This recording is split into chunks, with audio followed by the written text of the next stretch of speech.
l'agriculture, je crois que tu as bien entamé la discussion. Le monde agricole est en difficulté, ça tout le monde le sait.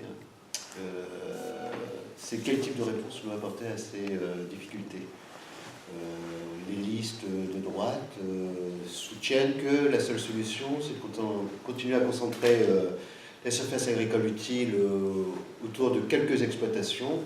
C'est aller vers la recherche d'un marché mondial et aller vers la recherche de productivité outrancière. Nous, on n'est pas sur ce schéma-là, hein, parce que l'agriculture, ce n'est pas que l'affaire des chambres d'agriculture, c'est un poids énorme sur l'aménagement du territoire, sur l'environnement, sur la santé publique. Les quelques scandales chaque année autour de la sécurité alimentaire le montrent, et les problèmes de santé publique. Nous, on pense qu'en s'appuyant sur la nouvelle PAC, elle évolue aussi parce que les tenants de la PAC ont oublié une chose, c'est qu'on ne peut pas demander le libéralisme à tout crin sur les frontières extérieures de l'Europe et des réglementations à l'intérieur.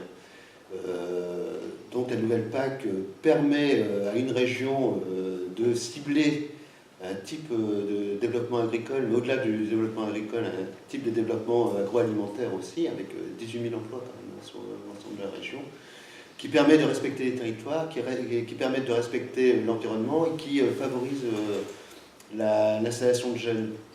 Et une enquête qui a été faite dans 3 lycées agricoles dans les années 2010.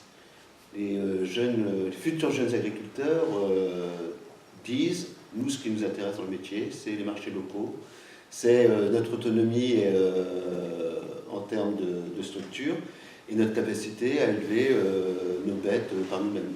Sortir de ce schéma-là où on sait que si on continue sur le schéma tel qu'il est actuellement, les exploitations sont tellement réduites en termes de nombre et tellement énormes en termes de surface que les transmissions ne peuvent plus se faire.